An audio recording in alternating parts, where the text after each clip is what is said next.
India और America के बीच एक दो दिन से कुछ टेंशन चल रही है। आप सोच रहे होंगे कि कैसा टेंशन। अभी तो इंडिया और अमेरिका मतलब बहुत अच्छे दोस्त थे, क्योंकि नरेंद्र मोदी और ट्रम्प का बीच जो बॉन्डिंग है वो बहुत अच्छा था। लेकिन आपको पता होगा, जब इंडिया और पाकिस्तान के बीच वार हो रहा था, तब ट्रम्प ने खुद क्रेडिट लेते हुए कहा था कि हमने सीज फायर करवाया, हमने ये करवाया, वो करवाया, हमने कितने हजार करोड़ लोगों का जान बचाया, क्योंकि बहुत बड़ा महामारी आने वाली थी और यहाँ पे परमाणु बम का वार हो जाता। और उससे पहले इसका जो उपराष्ट्रपति है, मुझे अभी उसका नाम नहीं याद आ रहा है, वो बोला था कि जो इंडिया और पाकिस्तान के बीच का जो ये चीज़ है वो खुद देखे, मुझे इससे मतलब नहीं। उसके बाद से ये सारा कुछ हुआ।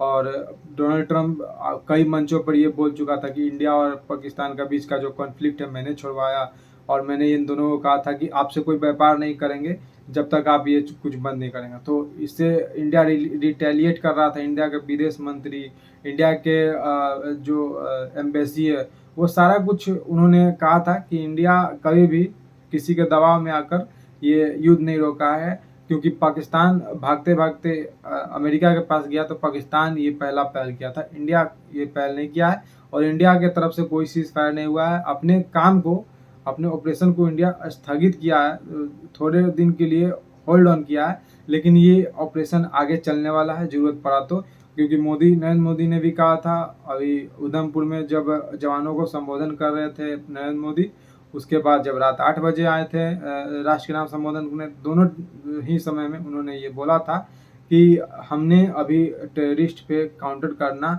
ये अभी होल्ड किया है, बंद नहीं किया है। और आने वाले दिनों में देखेंगे पाकिस्तान का जो भी रवैया रहता है, उसके बाद से जो एक्शन लेना होगा वो लेंगे। तो इसी के बीच इंडिया पे सॉरी अमेरिका पे इंडिया ने कुछ टैरिफ भी लगा दिया। और फिर उसके बाद अपना वैश्विक मंच से इंडिया अपना बात रख रहा था कि अमेरिका का कोई रोल नहीं है। फिर उसके बाद डोनाल्ड ट्रम्प को आना पड़ा और बोलना पड़ा कि मैंने कुछ मध्यस्थता नहीं कराई है, मैंने सिर्फ बोला था कि वार रोकने के लिए। ये बयान है डोनाल्ड ट्रम्प का, और इससे बौखलाया हुआ है डोनाल्ड ट्रम्प, क्योंकि पाकिस्तान पे हमने वार कर दिया। और पाकिस्तान का जो मैंने बोला कि किराना हिल्स वाला सटा हुआ उसका एक एयरबेस है, वो बहुत ज़्यादा इम्पोर्टेंट है, क्योंकि यहीं से ईरान का जो है बॉर्डर लगता है, और यहाँ से ये लैंड करेगा पाकिस्तान में, उसके बाद ईरान से ये अटैक कर सकता है अमेरिका। तो इसीलिए डोनाल्ड ट्रम्प का ये साजिश है, और इसी की वजह से पाकिस्तान को ये प्रोटेक्ट कर रहा है। और पाकिस्तान को ये शुरू से प्रोटेक्ट करते आया है। आपको अगर हिस्ट्री पता हो तो आईएमएफ से लोन इसने पाकिस्तान ने क्यों लिया? ट्रम्प का राजामंदी था, इसीलिए तो लोन मिला, क्योंकि इंडिया बोल चुका था कि इसे लोन मत दीजिए आतंकी देश है। ऐसा नहीं है कि अमेरिका नहीं जान रहा है कुछ, अमेरिका भी जान रहा है, क्योंकि अमेरिका में जो 9/11 हुआ था वो अमेरिका झेला है। 3,000 लोगों का जान गया था, और कैसे वो लादेन को पाकिस्तान में घुस कर मारा था। तो ये कुछ छुपा नहीं है डोनाल्ड ट्रम्प से या फिर अमेरिका से, क्योंकि अमेरिका जानता है कि पाकिस्तान आतंकवादी प्रोड्यूस कर रहा है, और इससे कहीं ना कहीं जो पाकिस्तान से के आतंकवादी से कहीं ना कहीं अमेरिका को प्रॉफिट है। इसीलिए पाकिस्तान से के साथ हम लोग जो कुछ करते हैं तो अमेरिका को मिर्ची लगती है। तो इसी बीच डोनाल्ड ट्रम्प ने कहा है, आईफोन के जो कह सकते हैं सीईओ है टिम कुक, उनसे कहा है कि आप क्यों जा रहे हैं इंडिया अपना आईफोन मैन्युफैक्चर करने, इन्वेस्ट क्यों करें इंडिया में, आप कहीं और इन्वेस्ट करिए, इंडिया में मत करिए। तो डोनाल्ड ट्रम्प को कहीं ना कहीं मिर्ची लगा हुआ है, क्योंकि इंडिया ऐसा देश जो कि एक टाइम गुलाम हुआ करता था, एक टाइम बहुत इतना पुअर हुआ करता था कि उसे अनाज खरीदना पड़ता था यूरोपियन देशों से, अमेरिका से भी। और अमेरिका के खिलाफ अगर कुछ इंडिया बोल भी देता था तो अमेरिका अपना जो जो कार्गो शिप है उसका रुख मोड़ लेता था। तो ये कुछ इंडिया ने झेला है। अमेरिका जो है वो दिखने में लगता है कि दोस्त है, लेकिन ये दोस्त नहीं है। दोस्त के नाम पर ये आस्तीन का सांप है। तो ऊपर ऊपर से हम कह सकते हैं कि दोस्त है, लेकिन हाँ, अमेरिका एक वक्त याद करिए जब इंडिया के पास खाने को अपना गेहूं भी नहीं हुआ करता था, तब अमेरिका से जब गेहूं आता था उसका रुख वो मोड़ दिया करता था, क्योंकि अमेरिका के खिलाफ अगर कुछ बोल देते थे तो हम लोग, तो वही अमेरिका अभी, ये बदला नहीं है। तो टीम कुक से इन्होंने कहा, अमेरिका के राष्ट्रपति डोनाल्ड ट्रम्प ने, इनका एक बाकायदा बयान है, आप जाकर देख सकते हैं। इन्होंने कहा कि आप जो इंडिया में क्यों अपना इन्वेस्ट कर रहे हैं। तो उनसे ये सब कुछ बोला। फिर उसके बाद टाइम कुक ने सोचा कि यार मैं इन्वेस्ट कर रहा हूँ तो इसको जलन हो रही है, लेकिन डोनाल्ड ट्रम्प जो उसका ट्रम्प टावर है उसने खुद इन्वेस्ट करके रखा है गुरुग्राम में। और गुरुग्राम में आपको पता है ट्रम्प टावर इन्वेस्ट किया है ट्रम्प ने, और वहाँ से मोटा रकम लेकर वो ट्रम्प अपने कंपनी में जा रहा है, प्रॉफिट कमा रहा है। 3,250 करोड़ का उसने बिजनेस किया ट्रम्प टावर ने गुड़गांव में। ये 298 यूनिट बिकी है, फ्लैट 298 फ्लैट बिकी है, और इससे इसका प्रॉफिट हुआ है 3,250 करोड़ का।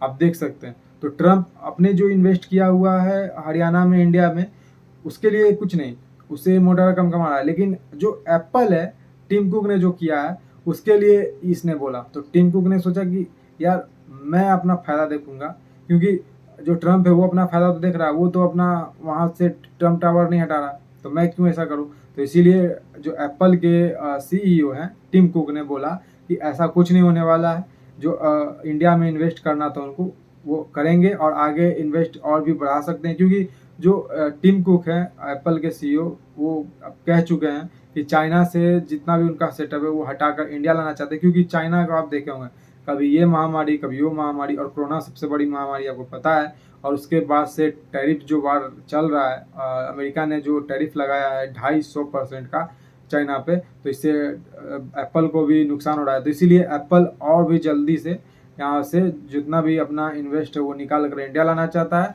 और आईफोन जो है इन्वेस्ट कर चुका है इंडिया में, 22 बिलियन यूएस डॉलर का इंडिया में वो इन्वेस्ट कर चुका है। मार्च 2025 में ये इन्वेस्ट हुआ था, और ये जल्दी जो इसका फैक्ट्री है बनकर तैयार होगा। और आईफोन का सहयोगी कंपनी फॉक्सकॉन, जो कि आईफोन का जो पार्ट्स है वो डेवलप करता है, इसने इन्वेस्ट किया है 3,700 करोड़ इंडिया के एक स्टेट यूपी में। और ये जो है सेमीकंडक्टर चिप है, तो इसके लिए इन्हें इन्वेस्ट किया है। 2027 तक ये काम कंप्लीट हो जाएगा। तो मल्टीपल चीज़ जो है आईफोन अपना इन्वेस्ट कर रहा है। लेकिन डोनाल्ड ट्रम्प को मिर्ची कहाँ लगी कि इंडिया उसको ऐसे जवाब क्यों दे रहा है, इंडिया ऐसा क्यों, मतलब उसे दब के क्यों नहीं चल रहा है। आपने देखा होगा एस जयशंकर, एक यूक्रेन और रसिया का वार हुआ था, तो एस जयशंकर से कुछ यूरोपियन ही मीडिया ने पूछा था कि आप जो यूक्रेन पर कुछ क्यों नहीं बोल रहे हैं, आपका रसिया पे आप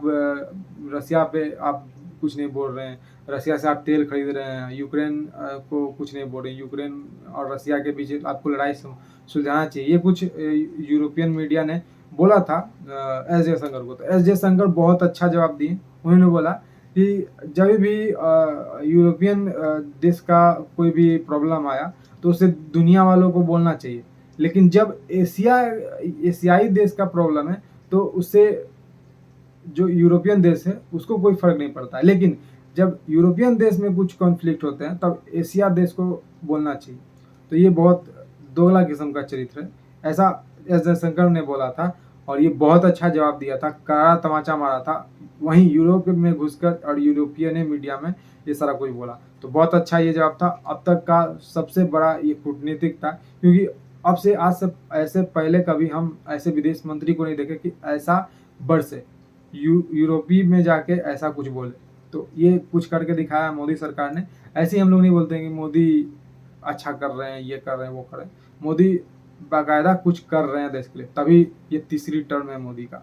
और आने वाले समय में देखेंगे क्या होता है। लेकिन हाँ, ये लेटेस्ट अपडेट है कि आईफोन जो इन्वेस्ट कर रहा था उसको मना किया है डोनाल्ड ट्रंप ने, और आईफोन ने ये साफ बोल दिया है कि जो इन्वेस्ट हो रहा है वो होगा, ज़रूरत पड़ने पर और भी इन्वेस्ट होगा, रुकेगा नहीं। तो ये सारा कुछ हुआ है। तो देखते हैं आने वाले समय क्या होता है, क्योंकि अभी जो ट्रेंड में है वो आईफोन और डोनाल्ड ट्रंप के बीच का जो बात है वो ट्रेंड में चल रहा है।